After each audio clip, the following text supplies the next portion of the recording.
palavra, testemunho, louvor. Igreja Corpo do Messias apresenta.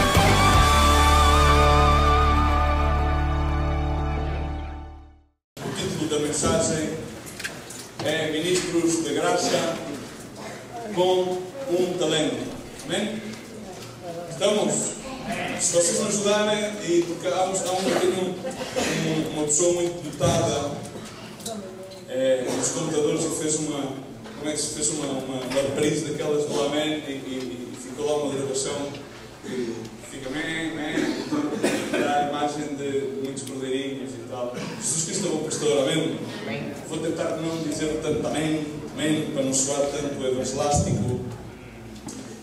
Queria recordar algumas passagens, vou tentar respeitar o tempo, são 12:05, não quero tardar muito, quero que a mensagem fique explícita.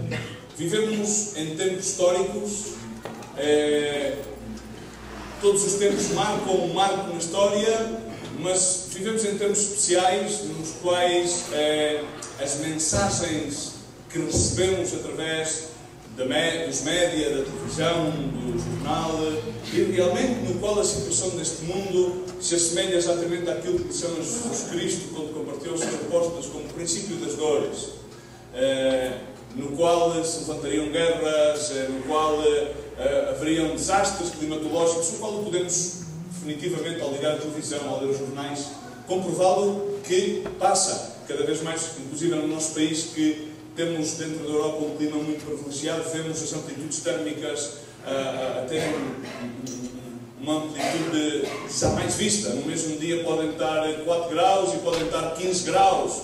Pode estar, no momento agora se pode estar 14 graus e estar sol e de repente cai uma chuvada intensa. Não podemos abstrair-nos da evidência das Escrituras, por muito que os cientistas tratem de contradizer a Deus ou de apresentar provas de que as coisas não são bem assim. No outro dia vi um programa da National Geographic que queria justificar as pragas que Deus enviou ao Egito através da voz de Moisés, e eles davam possibilidades, como suscitando a dúvida.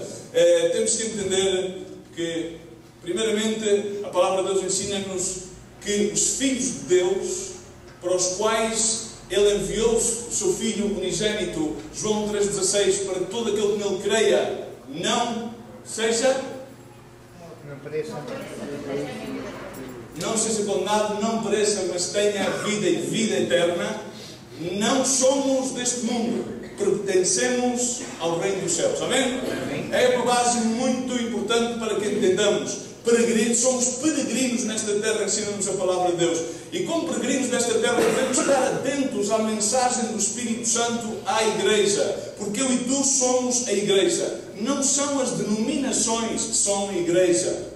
Nós somos a Igreja. Amém? Hoje por hoje, muita gente ainda no outro dia estava a trocar umas impressões com irmãos que diziam que achavam por direito, por exemplo, em Guatemala, de que um pastor muito conhecido, de renome, que tem tido uma grande influência naquele país, que está a candidatar-se a Presidente da República. E eu simplesmente, de acordo às Escrituras, tenho que dizer que não estou de acordo, não condeno, não estou de acordo simplesmente porque Jesus Cristo, no seu peregrinar, ensinou que não tinha nada a ver nem com a religião, nem com a política, porque ambos os poderes fáticos da religião e da política destroem a vida de Cristo na Igreja que somos tu e eu. Amém? Traz divisão. E uma casa dividida contra si mesmo não pode prevalecer. Portanto, devemos estar atentos ao que é que o Espírito Santo quer falar-nos às nossas vidas como Igreja, para que podamos estar preparados, conforme diz a palavra de Deus, para o dia mau,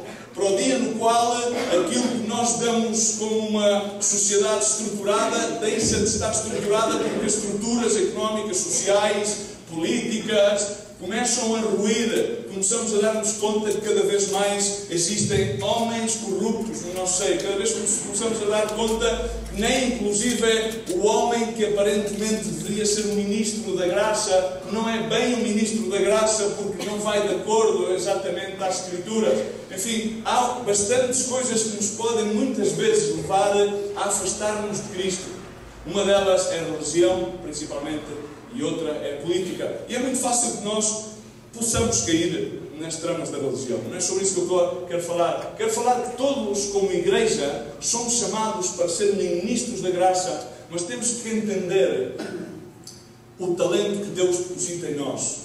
A palavra de Deus ensina em Efésios 4:29, quando Paulo escreve aos Efésios e diz: não saia da vossa boca nenhuma palavra torta, corrompida, dependendo da versão bíblica que tenhas, mas só que seja boa para a necessária, diz comigo, edificação, a fim de que ministre graça, diz graça, aos que a ouvem. Da nossa boca saiam palavras para edificação, para ministrar a graça concebida pelo sacrifício de Jesus Cristo na cruz do Calvário, pelo qual todos temos entrado ao lugar santíssimo por essa sangue. Somos todos considerados aptos para estar na presença do Deus Altíssimo, por muitos pecados que tenhamos, por muitas falhas, por muita imundícia no qual possa haver nas nossas vidas. Por meio dessa sangue temos entrada à comunhão íntima com o Pai, produzindo primeiramente, conforme diz a palavra de Deus, frutos dignos de arrependimento, tendo um coração contristado diante da presença de Deus. Continua dizendo: e não entristeçais o Espírito Santo de Deus, no qual fostes selados para o dia da redenção. 31 diz: toda a amargura, diz comigo amargura, continua a dizer comigo, e cólera, e ira, e gritaria, e blasfémia, sejam tiradas dentre vós, bem como toda, diz comigo, a malícia. Antes, sede bondadosos, bondade, bondadoso. Antes, sede bondadosos. Para quem? Uns para com os outros, compassivos, perdoando-vos uns aos outros, como também Deus vos perdoou em Cristo. Amém? É a escola da bondade. Muitas das vezes custa-nos ser bondosos. Inclusive a nós que nos toca administrar na igreja. Não gosto de me chamar pastor, professor de todas as coisas. Prefiro que me chamem filho de Deus, Luís Miguel Santos. Eu sei que eticamente tenho que me chamar pastor porque me deram um título, não sei porquê, mas enfim, deram um título, não passa nada. Não há nenhum problema, não é falsa humildade, mas às vezes os títulos sei que podem causar falsas impressões. Às vezes os títulos roubam-nos algo de liberdade e identidade em Cristo. Por isso prefiro ser filho de Deus e consequentemente, como filho de Deus, sei que tenho que ser um ministro da graça. Amém? Não preciso do título para entender que sou chamado a ser um ministro da graça, que a minha vocação é ser um ministro da graça e permitir que Cristo viva em mim e que me transforme e que faça a obra em mim. Não quero centrar a mensagem em mim, porque eu não sou ninguém, mas em Cristo Jesus. Quero esconder-me atrás da cruz, não com temor, mas agarrado à cruz, porque é a única mensagem que traz salvação. E dizer basicamente aquilo que estou a predicar para mim, porque temos que aprender a ser bondadosos para todos. Sendo que muitas vezes, ou grande parte das vezes, as pessoas não são bondadosas para mim. E quando digo para mim, para ti. Normalmente, diz a palavra de Deus, e a palavra de Deus ensina exatamente isso. Pois, por exemplo, no livro de Tiago, diz no capítulo 3, irmãos, são poucos aqueles que devem ser mestres, por saibam que nós, os que ensinamos, teremos um julgamento mais rigoroso. Hoje por hoje, cada vez mais há congregações, multiplicam-se os ministros, todos querem ascender a ministérios, a terem, vamos em seguida aos talentos. Agora estou no ministro da graça de um talento. E claro, o ministro tem de ser a imagem de Cristo, mas tem de ser a imagem de Cristo de acordo à sua identidade, porque Cristo jamais roubou a identidade de ninguém. Amém? Significa que Cristo aceitou Pedro, conforme ele era. Pedro negou, mas ele aceitou Pedro, ele amou Pedro. Cristo amou Judas, que o ia trair. Não o recriminou pela Deus ou a traição. Amém? Deus é tão cavalheiresco que Ele permite-nos que na nossa identidade, porque a palavra de Deus ensina algo tremendo, vamos ver mais adiante, é que Ele, desde antes da fundação do mundo, Ele conhecia-nos por nome. Ele conhecia-nos desde que antes que nós estivéssemos no ventre da nossa mãe. Amém? Está escrito em Isaías. Irmãos, portanto, a bondade é um dos frutos, a bondade é um dos frutos do Espírito Santo de Deus, mas é algo que tem de se tornar realidade na vida da igreja. E quando digo na vida da igreja, não digo em relação a uma congregação, digo em relação a um Filho de Deus que é a igreja, porque nós somos templo santo, sagrado, habitáculo santo para Deus. Amém? E isso é a igreja, não é a estrutura.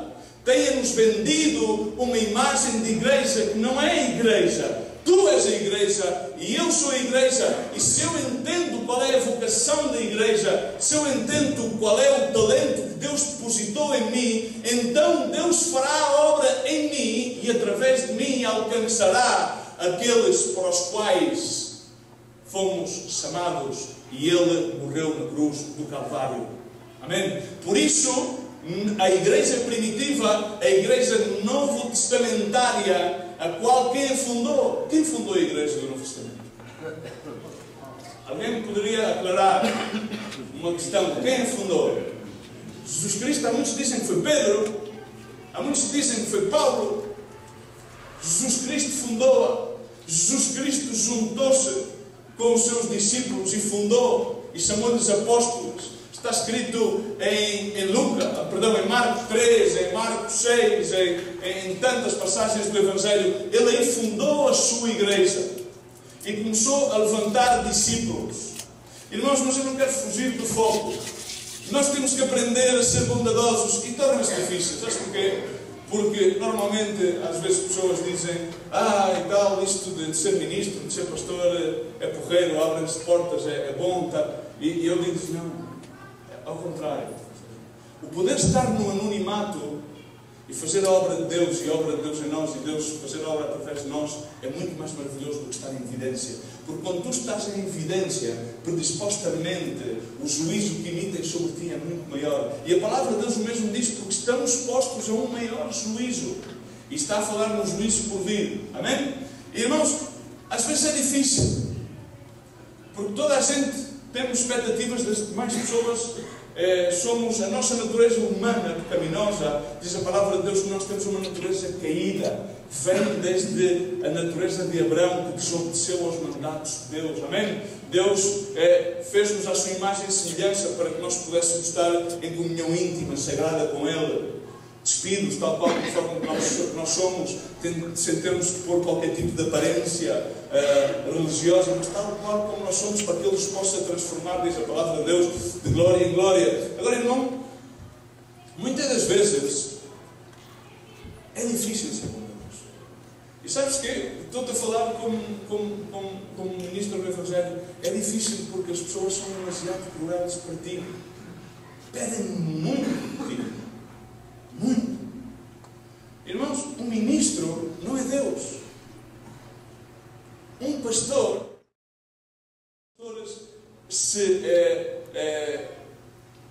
criam uma imagem quase divina, mas a palavra de Deus literalmente diz: é impossível que haja um homem justo sobre a terra, porque só houve um justo, que é Jesus Cristo. Amém? Amém? Somos embaixadores, ministros da graça. Amém? É difícil. E muitas vezes podemos cair no erro. Falamos sobre uns quantos. Okay? Malícia, amargura, cólera, ira. Podemos cair nesse erro. Moisés, o homem teve 3 etapas na sua vida.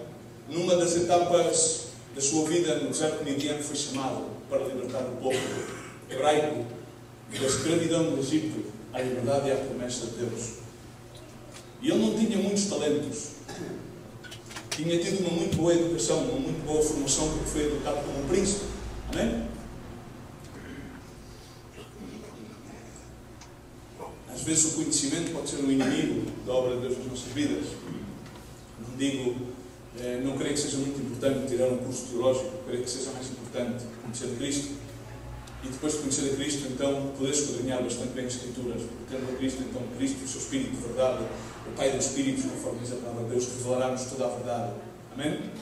Mas se nós lermos as Escrituras sem ter a revelação de Cristo, poderemos exercer o conhecimento e descrever muito bem as Escrituras, mas realmente estaremos a ser impostores e estaremos a propagar doutrina de demónios.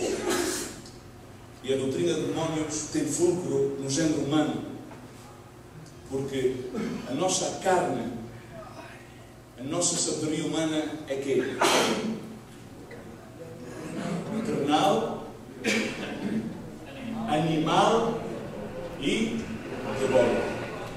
Então toda a palavra que possa ser proferida pela nossa boca mediante a sabedoria humana tem a tendência a ser carnal, animal e diabólica. Portanto, podemos concluir que a sabedoria do homem é inimizade à sabedoria de Deus. Amém? Poderia ter contado umas quantas escrituras para comprovar que não se trata disso. Irmãos, simplesmente dizer que Moisés tinha toda a sabedoria que necessitava. Ele foi educado, teve os bons mestres, foi educado escondido e depois teve a revelação de Deus. Ele teve a revelação de quem era. E na sua indignação, primeiro começou por matar a alguém que oprimia e maltratava um hebreu. E sabia que o fez mal.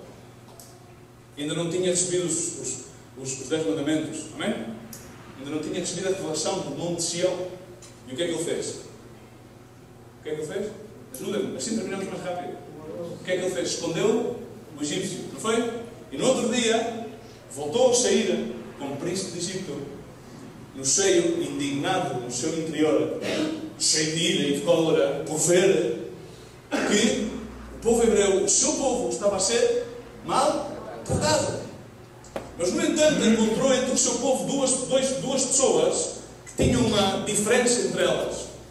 E então Moisés, com a sua gabardina de príncipe, e ao mesmo tempo com a revelação de hebraico, mas com o coração e o espírito cheio de amargura, ira e cólera, chegou-se a eles e tratou de ser um solucionador do problema. E o que é que eles disseram? Desculpa lá, depois de ter visto matar o artista, agora vens-me para aqui tu dar as boas novas. E o que é que fez Moisés? Fugiu para os outros. Teve todo o processo, e vou passar muito mais à frente na história, porque a predicação pode ser mais rápida. Quero enquadrar-te. O Salmo 106 refere-se à situação, verso 32 e 33. Esse povo hebraico, o qual relata a Bíblia que na sua peregrinação diz como uma cerviz dura, continuamente rebelavam-se contra Deus e contra as autoridades que Deus tinha posto sobre eles, neste caso Moisés e o seu irmão Arão. Continuamente se rebelavam contra Moisés, mesmo depois de terem visto as maravilhas e os milagres. Já tinham sofrido tanto e tanto na vida, como tantas e tantas pessoas sofrem continuamente na vida, mas continuamente voltam-se de encontro o autor e consumador do pacto da graça, e grande parte das vezes também contra os seus ministros. Diz a palavra de Deus: indignaram-no também junto às águas de Meribá, de sorte que se sucedeu mal a Moisés por causa deles, porque amarguraram o seu espírito e ele falou imprudentemente com os seus lábios. Ora, irmãos, aqui existem alguns irmãos que aqui estão, que são ministros do Evangelho. E muitas vezes podemos cair no erro de subir ao púlpito e fazer um mau uso da palavra de verdade. A palavra de Deus diz: busca diligentemente alguém que me ajude a predicar, apresentar-te diante de Deus como um obreiro aprovado, que não tem de que se envergonhar, que faz bom uso da palavra de verdade. Podíamos fazer um hino. E a palavra não é estática, a palavra é proferida pela boca, nomeadamente de acordo àquilo que há no nosso coração, é escritural, é um ensinamento básico que todos conhecemos.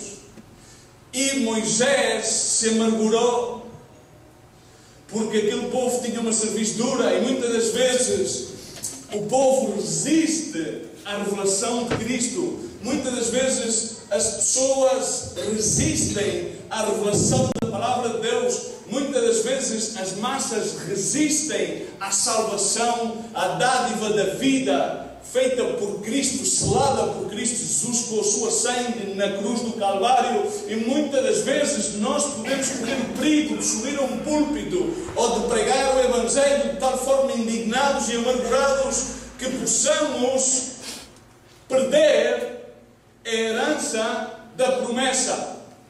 O que é que aconteceu a Moisés? Moisés indignou-se, diz a palavra de Deus. Ele amargurou-se e bateu contra a rocha indignado, diz a palavra de Deus. E disse, chamou ao povo rebeldes, porque ele fez-o com o seu espírito irado. Ele fez-o com o seu espírito amargurado.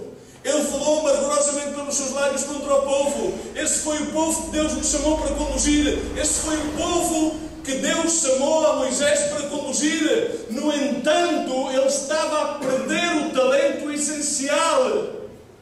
Vamos terminar com esse talento. Mas eu quero enquadrar a mensagem. Moisés amargurou-se, e muitas das vezes nós, como ministro da graça, com título ou sem título, filho de Deus, que tem a responsabilidade de anunciar as obras daquele que nos chamou das trevas à luz, muitas vezes fazemos-lo humanamente, fazemos-lo não pela vocação que Deus pôs em nós, que não existia em nós, mas Deus pôs em nós, mas sim nas nossas forças humanas. E por isso podemos correr o risco que correu Moisés. Moisés não entrou na terra prometida, mas no entanto ele contemplou-a com a sua vista. Mas irmãos, entenda uma coisa. Entenda uma coisa. Moisés teve um lugar especial no céu. Estamos? Moisés teve um lugar especial no céu. Moisés volta a aparecer no Monte da Transfiguração conjunto com Elias a Jesus Cristo. Amém? Ele teve um lugar especial, mas ele não logrou alcançar a promessa física. E o que é que isto quer dizer, irmãos? O que é que o Senhor nos mostra com isto? Que muitas das vezes, como ministros da graça, como igreja, e volto a dizer que estou a falar de igreja a título individual, não denominacional ou congregacional, como igreja corporativa. E a igreja corporativa é feita por membros, e esses membros são pessoas, indivíduos, que foram selados com o selo santo da sangue de Cristo, e que sobre eles repousa o Espírito Santo de Deus. Significa que foram trespassados da derrota à vitória, saíram da vale da angústia a um vale de gozo. Agora, irmãos, o que é que isto quer dizer? Muitas das vezes na nossa peregrinagem como ministros de graça podemos não estar a cumprir o propósito. Diz comigo, propósito. Sabes, é muito simples dizer aquela frase evangelística: Deus tem um propósito para a tua vida. Soa tão bem, não é? Mas o propósito que Deus tem é para que nós o executemos. Ele não vai executar o propósito por nós. Amém? Ele vai facilitar-nos o propósito, mas Ele não vai executá-lo nem por ti nem por mim. Amém? Agora vou-te dizer outra coisa. Sabes porque é que Ele não vai executar? Adivinha porquê? Porque Ele já o executou. Ele estava na cruz do Calvário e disse: consumado está. Está feita a obra. A obra está executada. Resta-nos a nós caminhar como é digno da nossa vocação em Cristo Jesus. Agora, Moisés, na sua peregrinação como um chamado para libertar um povo, por causa que deixou no seu espírito entrar a amargura, a cólera e a ira contra aquele povo, chegando ao ponto de exteriorizá-lo contra o povo, ele falhou. Foi ele quem perdeu. Foi ele quem perdeu. No entanto, não foi condenado. Irmãos, é uma mensagem muito simples. É que eu quero que entendas que muitas vezes a nossa humanidade afoga o Espírito de Deus em nós, que nos leva a cumprir o propósito para o qual fomos chamados e selados e comprados com sangue precioso de Cristo Jesus, Emmanuel, Deus conosco. Amém? Ele chamou-nos para guiar o povo. Não quer dizer que percamos a salvação, não estou a falar sobre isso. Moisés subiu aos céus, teve um lugar privilegiado. No entanto, ele continuou a conduzir o povo. Ele fez discípulos. Ele preparou Josué. Irmãos, ele a partir daí foi, mas por aquele erro. E qual foi o erro? Qual foi? Amargurou-se. Amargurou-se. Em nós tem que haver continuamente a bondade.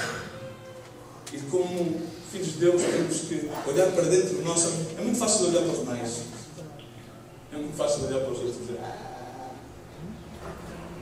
conhecem aquele dedo que a Bíblia chama de dedo acusador?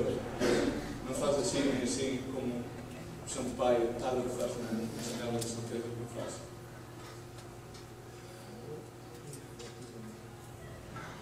Adão, o que é que se passou? Foi Eva. Foi Eva. E não.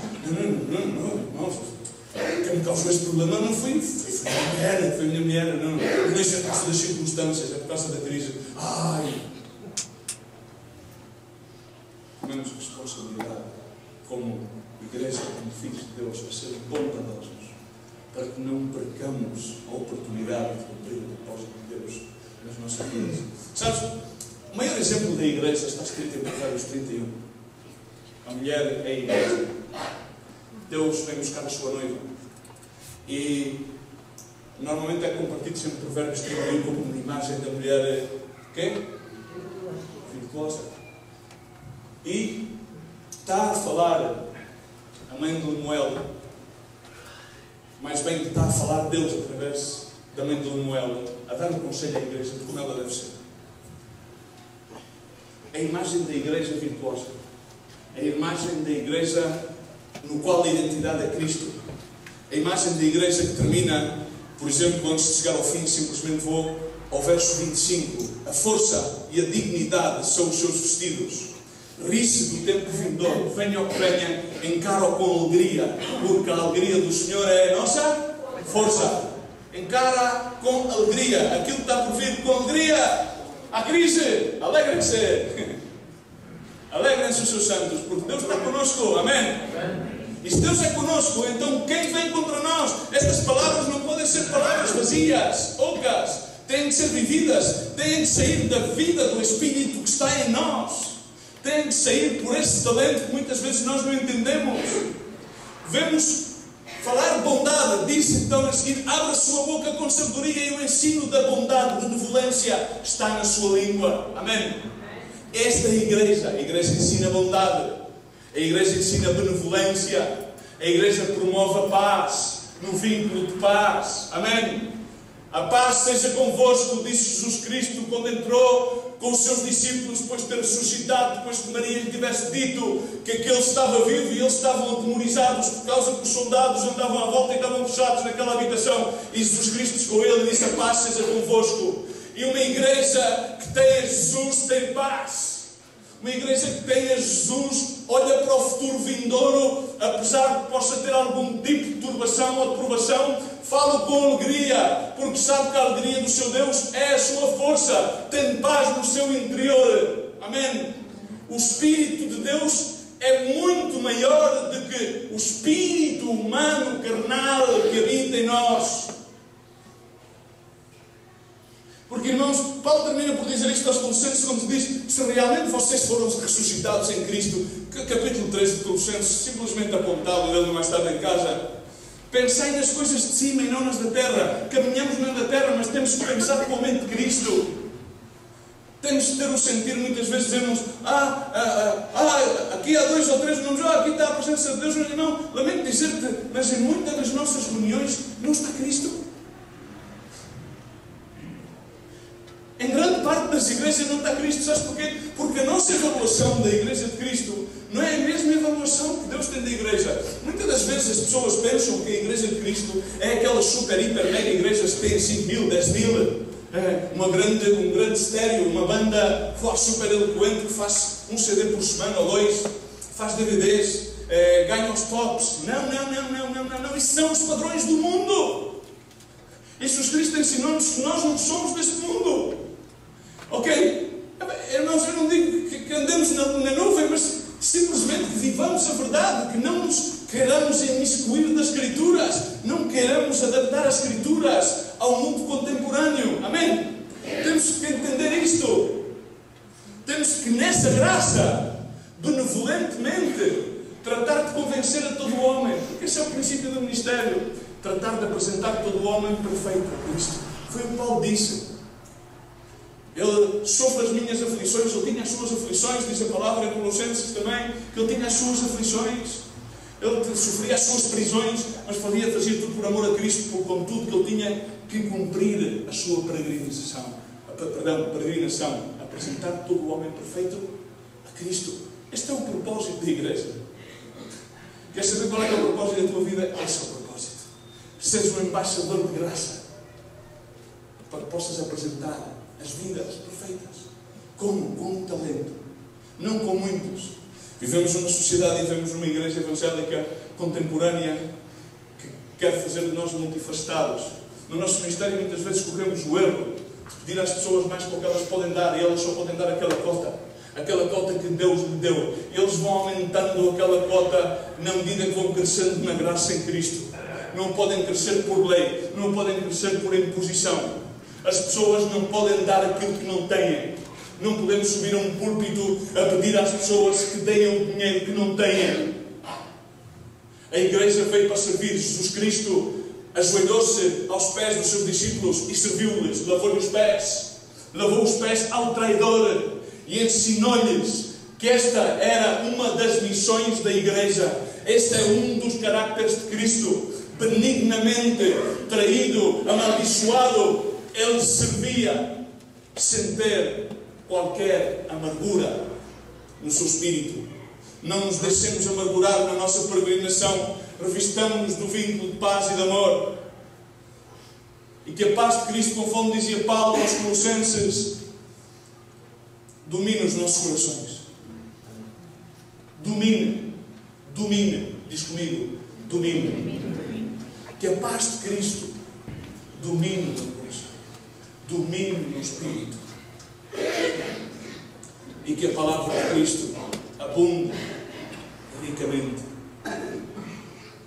Ensinando-nos aos outros, admoestando-nos aos outros com salmos, hinos, cânticos religiosos e louvando a Deus com toda a gratidão e realmente fazendo todas as coisas para isto. Amém?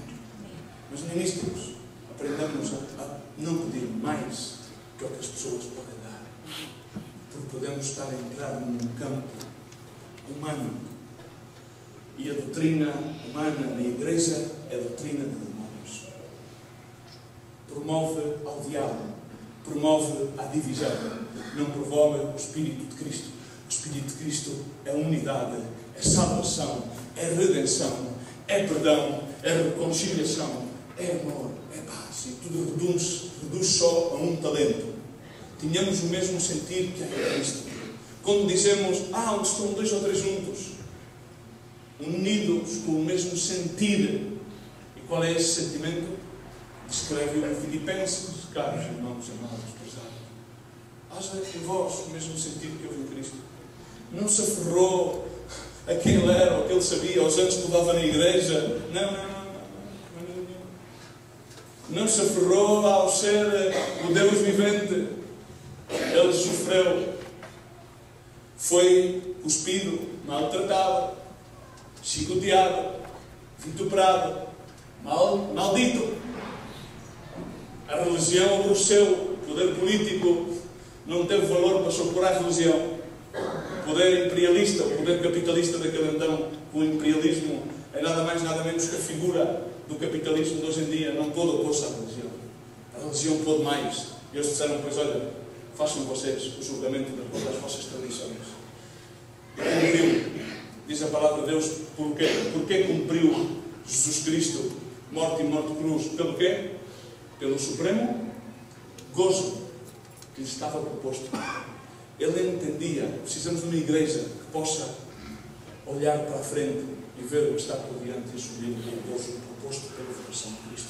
Da mesma maneira que Jesus Cristo obedeceu até à morte de cruz, como o mais maldito de toda a terra, como o mais indesejável por toda a humanidade. Porquê? Porque tinha os seus olhos postos aonde? Onde estavam? No porvir, pelo supremo gozo que lhe estava proposto.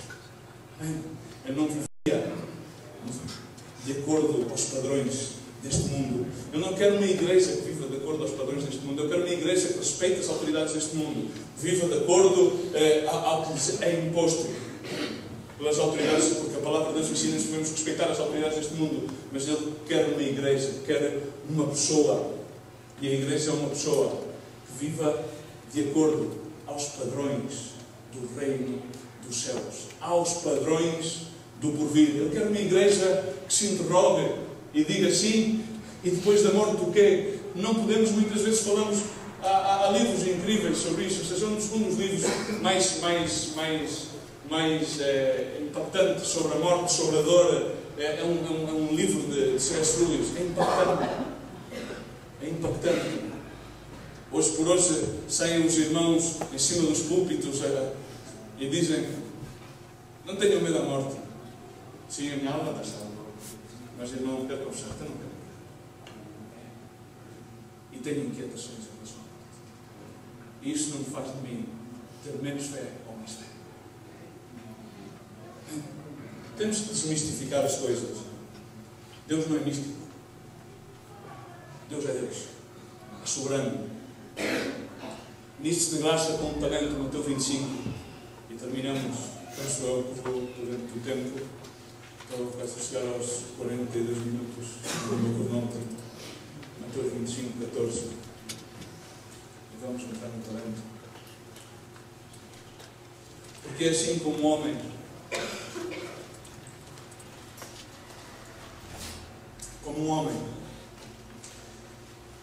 que, ausentando-se do país, Jesus Cristo suscitou a juntar-se para sentar-se à direita do Pai. E naquele momento chamou os seus servos. E isto estou-te a falar no sentido figurativo realmente do que é que queria dizer esta parábola. Ausentou-se do país, chamou os seus servos, disse: vinde a mim, e entregou-lhe os seus bens. Entregou-lhe bens. Há muitas pessoas, já ouvi predicações de homens, doutrina de demónios, para dizer que isto era uma parábola sobre a prosperidade. Doutrina de demónios não tem nada a ver com a prosperidade. Utilizou um drama. Jesus Cristo sempre dramatizava. Jesus Cristo sempre, a sua fórmula de alcançar as pessoas era de fazer comparações de acordo às circunstâncias nas quais viviam, por tratar de fazer que elas pensassem. E a igreja, uma das coisas que tem é que não pensa. Deixa que os pastores pensem por elas. Eu sou pastor, mas agradeço que tu penses e medites na palavra, dia e noite, e ensines aos teus filhos, dia e noite, e a leia-os, medita na palavra. Isto já vem desde o Antigo Testamento. E que escrevas no lintel das tuas portas, sobre todas as coisas, que escrevas no teu coração. Dos 100 talentos, e o talento, como todos sabeis, é uma unidade monetária. Por isso é que alguns utilizam isto parábola da prosperidade, não tem nada a ver com a prosperidade. E outro deu-lhe 2 e outro deu-lhe 1. E a cada um, segundo... Alguém pode terminar a escritura de ler por mim? Agradecia a todos, numa voz uníssona. E a cada um deu, segundo a sua capacidade. Segundo a sua capacidade. E o que é que fez depois? Seguiu viagem. Estou a traduzir isto para não me. Seguiu viagem. Foi-se para onde?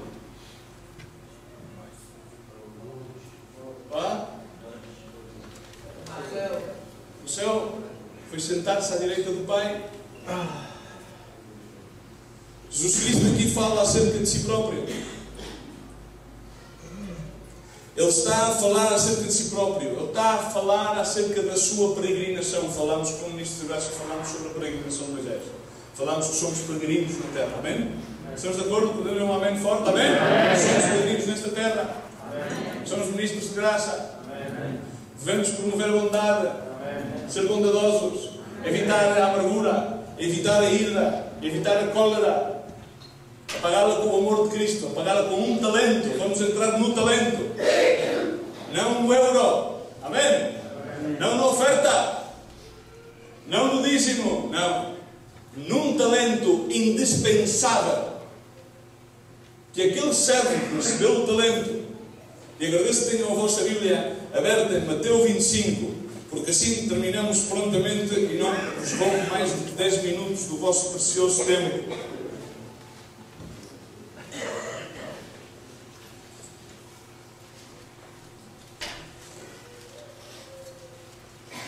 Um talento. Por exemplo, se forem ler nesta Bíblia, fala acerca de 500 moedas, a outro 200 moedas e a outro 100 moedas. Já muda.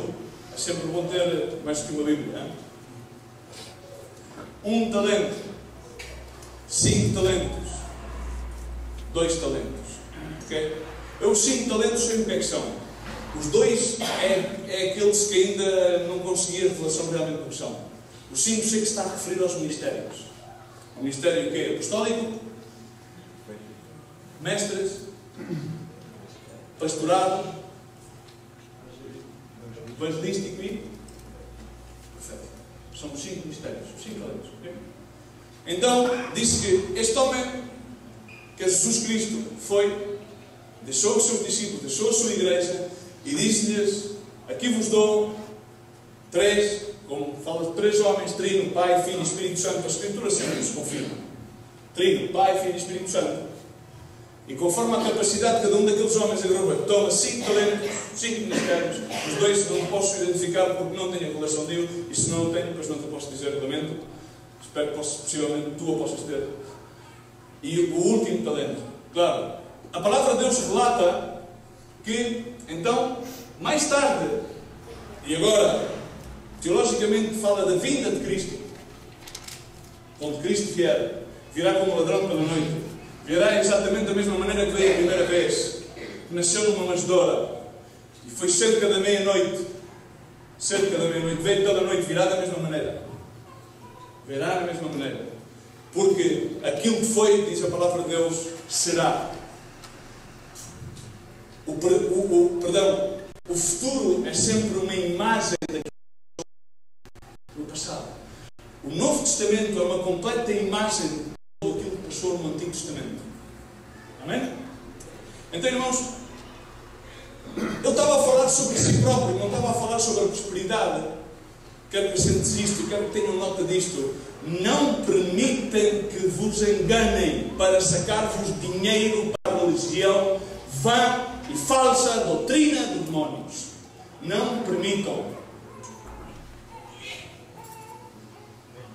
Deu 5 talentos a um, 2 a outro. E disse que então identificamos quais são os bens. Porque vou à palavra bens. Quais são os bens? O que é que Cristo te deu a ti e a mim?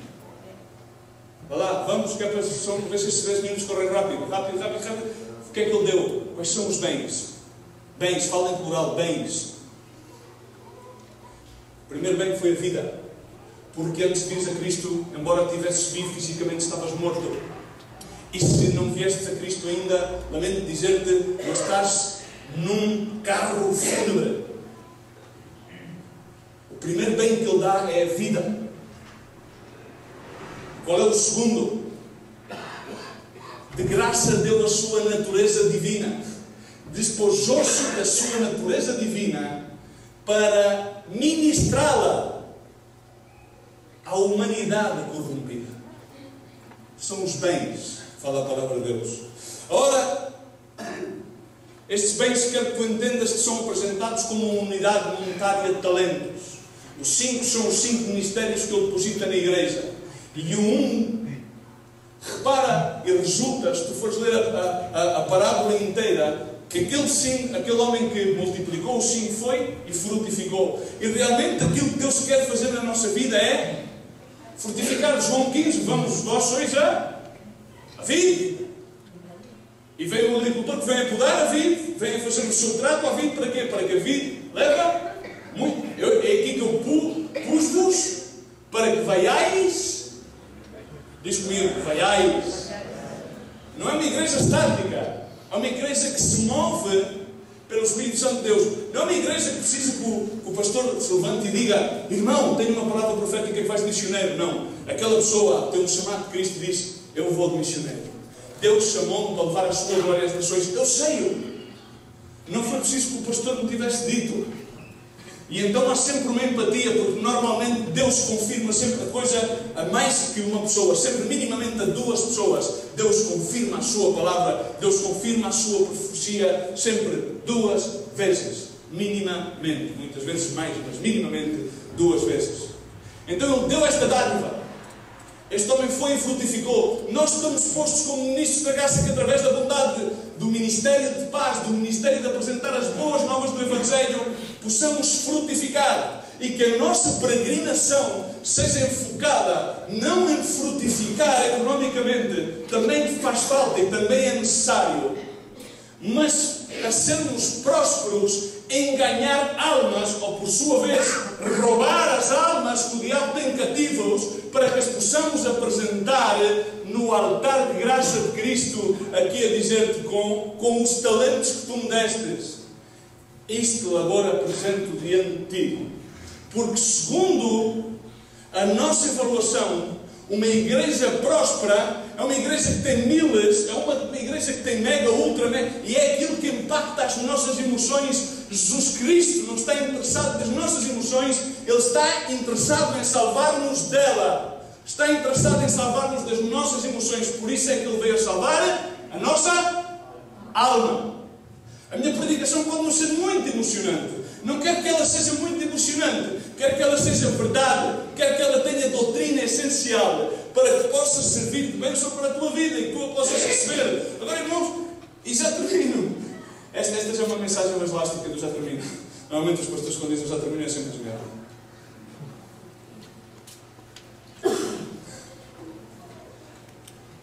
Quando ele voltou, quando ele vier, os servos vão ter que lhe apresentar contas. E estes rapazes, estes bons rapazes do Senhor, apresentaram contas. Bem, com um servo fiel e tal, já sabemos a parábola, não vale a pena ler, não é? Mas acontece que houve 2 que produziram fruto. Houve 2 que na sua peregrinação puseram em prática os bens de Deus. A vida de Deus não foi só para eles, senão que fluiu através deles. Amém? Muitas das coisas que acontecem hoje por hoje na vida dos cristãos é que eles querem a vida de Deus tão egoístamente que querem só para Ele. Estão vivendo de uma forma tão egoísta que não são capazes de alcançar a ninguém. Eu continuo a dizer que o melhor lugar para exercer o ministério não é atrás do púlpito. Não. É face to face. Dia a dia, Jesus Cristo caminhava com os discípulos, ausentava-se toda a noite para orar e dizia: vigiai e orai, e ali a ter comunhão com Ele. Este é o pior lugar.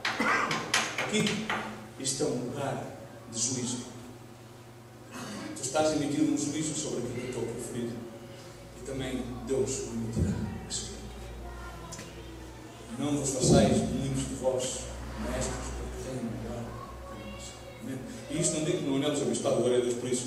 Enfim, a única coisa que eu vos quero dizer, para terminar a mensagem, que Jesus Cristo quer que exatamente façamos aquilo que Ele fez quando em jovem, diz a palavra de Deus, que Ele crescia em sabedoria, estatura e graça diante de Deus e dos homens. Há alguns que são tão espirituais, eu cresço em sabedoria e em graça diante de Deus, eu não. A graça é sempre diante de Deus e dos homens, é muito bom. Amém? Por isso somos ministros de graça com um talento. E temos que entender esse talento. Há servos que permitem que os bens de Deus fluam nas suas vidas. Significa que não pela sua capacidade, mas pela capacidade desses bens operar neles, conseguem apagar toda a malícia, toda a cólera, toda a ira, toda a amargura, e conseguem fazer com que a bondade domine os seus corações para pregar um evangelho de bondade, de paz, de graça, de amor, para que os ouvintes possam ser salvos. Fazem com amor, redarguem com amor, mas não permitam vocês a mais, nem possamos a mais permitir que a indignação, a amargura, a ira e a cólera dominem o nosso coração, porque então passaremos a pregar do Filho de Cristo. Passaremos a pregar agendas pessoais e não a Cristo. Mas houve um homem que tinha um talento. E este homem tinha medo. Este homem olhou para Deus e olhava para Deus como uma pessoa dura, diz a palavra de Deus. Há pessoas que pensam que Deus é duro. Deus é juiz, sim, mas Ele é juiz. Sim, Ele é Deus dos exércitos, é Deus dos exércitos das tropas. É Deus de guerra, mas Deus é um Pai que ama tanto, que deu o melhor de tudo. Mas este homem não conseguiu perceber isto. E este homem estava na igreja e recebeu a vida de Cristo, ou seja, ele aceitou Cristo, mas no seu peregrinar ficou com medo. Provavelmente ficou angustiado, talvez não tivessem passado coisas, talvez tivesse ressentido com a vida, com os irmãos, com coisas que lhe passaram, com a igreja, talvez com a congregação onde se congregava, com o ministério, com as suas autoridades, não sei. Mas teve tanto medo que agarrou aquele bem, aquele talento. E qual é que é esse talento? Porque punha-me a ver a palavra e qual é que é esse talento? É o amor. É o princípio, o caráter de Cristo. João 3,16. É o amor na sua plena manifestação. Este homem não conseguiu entender o amor. Este homem via a Deus simplesmente como o Deus da guerra. Via a Deus como um senhor duro, juiz, que pedia contas, que vinha cobrar os impostos. Era provavelmente como o Sócrates e o outro Ministério das Finanças, que era aumentar a vida para 23%. E assim será, porque eles são autoridades soberanas da República, que têm maioria no Parlamento. Irmãos, e muitas vezes depois de olhar e depois de contemplar provavelmente um Deus que o torna-se como um Deus duro. E a carga faz-te pesada. E cansas-te. E amarguras-te. Muitas vezes a amargura toma conta do teu coração. E muitas vezes, como ministro, sobes ao púlpito e manda orar. Não subas, se honesto, não subas. Fica aí embaixo. Não subas de amargura. Põe-te em pausa, porque a palavra de Deus chama-nos. Paulo disse que nos entregou um ministério. Este é o ministério da reconciliação. Porque Deus reconciliou-nos a nós com Ele por meio de Jesus Cristo. Todas as coisas foram feitas por Ele, para Ele, e nele abundam e nele subsistem, diz a palavra do Senhor. Amém? Irmãos, mas isto é impossível fazê-lo sem amor. Se nós subimos ou pregamos um Deus que é um Deus duro, vai haver pessoas que estão na igreja, como este homem estava na igreja, recebeu a vida de Deus e aceitou a Jesus Cristo como seu Salvador. Mas viu-o simplesmente como seu Senhor. E há pessoas que veem a Deus simplesmente como o seu Senhor. E às vezes o Senhor tem que ditar regras e tem que ditar leis, mas a mais perfeita lei é do amor. Irmãos, este homem não entendeu como muitos não entendem, porque não foram aperfeiçoados no amor. Tenha medo, este homem tinha medo. E quando apareceu o Senhor, quando lhe apareceu Jesus, ele disse: bem sei que tu, Senhor, és um homem duro. Foi a primeira coisa que ele disse. Ele não entendeu que Deus era doçura, era amor, era paz. E há pessoas que não frutificam, porque por causa do medo, da amargura, da angústia, que domina o seu espírito e os seus corações, não se aperfeiçoam no amor de Cristo. Porque quem tem medo do porvir, quem tem medo do que passa, nele não habita o amor. E se não habita o amor, diz a palavra de Deus em 1 Pedro, significa que o Pai não está nele. Significa então que essa pessoa é um cristão novo, mas não é um cristão nascido de novo, genuíno, pela vida de Cristo. Amém? E não gostaria de chamar cristão, praticamente ser um cristão, chamaria de discípulo, porque cristãos foram chamados em Antioquia. Porque, irmão, no amor não há medo, diz a palavra de Deus em 1 João 4,18. Antes o perfeito amor lança fora o medo, a dúvida. Porque o medo envolve castigo. E há pessoas que continuamente estão com medo das consequências, com medo de ser castigados, com medo de ser julgados, porque não são aperfeiçoados no amor. Diz a palavra de Deus então, e quem tem medo de não estar aperfeiçoado no amor, nós amamos porque Ele nos amou primeiro. Quando nós entendemos este talento, por isso é que eu pus o título, Ministros da Graça de um Talento. Há pessoas que querem correr aos 5 talentos. Não corras para os 5 talentos até que não estejas perfeitamente aperfeiçoado no primeiro. Porque se não estás aperfeiçoado no primeiro, jamais conseguirás frutificar. Porque é no primeiro talento que Isaac fonte de vida. De tal maneira amou Deus ao mundo que deu o seu Filho unigênito por amor a eles, para que não pereçam, mas todo aquele que nele creia tenha vida eterna, sem medo. E aquele que é aperfeiçoado no amor diz: nós amamos porque Ele nos amou primeiro. Se alguém diz eu amo a Deus e odeio o seu irmão, rebeldes! Se alguém se deixa dominar pela amargura, pela ira, pela cólera, e por a sua boca professa a maldição, é doutrina de demónios, é um falso cristão, é um falso ministro, é uma falsa igreja.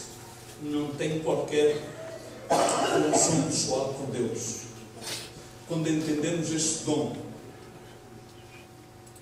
então todas as barreiras caem, porque o amor faz que caia o medo, cai o espírito de rejeição, cai o espírito da aceitação, porque entendemos que é mais que uma palavra, entendemos que mesmo que não consigamos ser varões justos na palavra, porque todos ofendemos e falhamos a dado momento, apesar de todas as coisas, os nossos pecados são apresentados diariamente diante do trono de graça do altar do Senhor e são limpos pela sangue de Cristo e tornam-nos mais brancos que a neve. E somos aceitos, não há barreiras. Podemos ser gordos, magros, bem-humorados ou mal-humorados. Deus ama-nos tanto que depositou os seus bens na nossa vida. Simplesmente espera que nós devolvamos o fruto. E o fruto é que, através da nossa vida, da nossa peregrinação, podemos cometer erros, mas possamos chegar a Deus com eles multiplicados e não deixemos comer a amargura, a cólera, a ira, a malícia que é própria da nossa natureza, a fome, o bem de Deus, que é a vida, a graça, o amor, o perfeito amor. Amém? Não, a mensagem é simples. Que tenhas um único com esse talento, que é o depósito de Deus, e esse depósito foi feito na cruz do Calvário. Este talento é suficiente para que a tua alma prospere e para que demais outras tantas pessoas possam vir a fonte que não é tua, que é a fonte de Deus que é em ti, possam saciar-se da água. Se tu não entendes este talento, não vais conseguir frutificar. Provavelmente vais querer nas tuas forças agradar a Deus. Vais querer servir a Deus porque intelectualmente entendes que Deus é bom.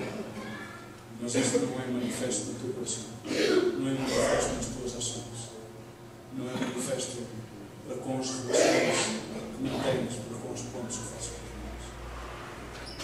E vais estar a negar a própria essência de Deus. Este talento é o mais importante. O meu desejo é que tu sejas uma igreja que tenha um talento e que tenha esse talento. Se tens este talento, se o entendes, vão-te rir todas as tuas regras. Todas as tuas regras.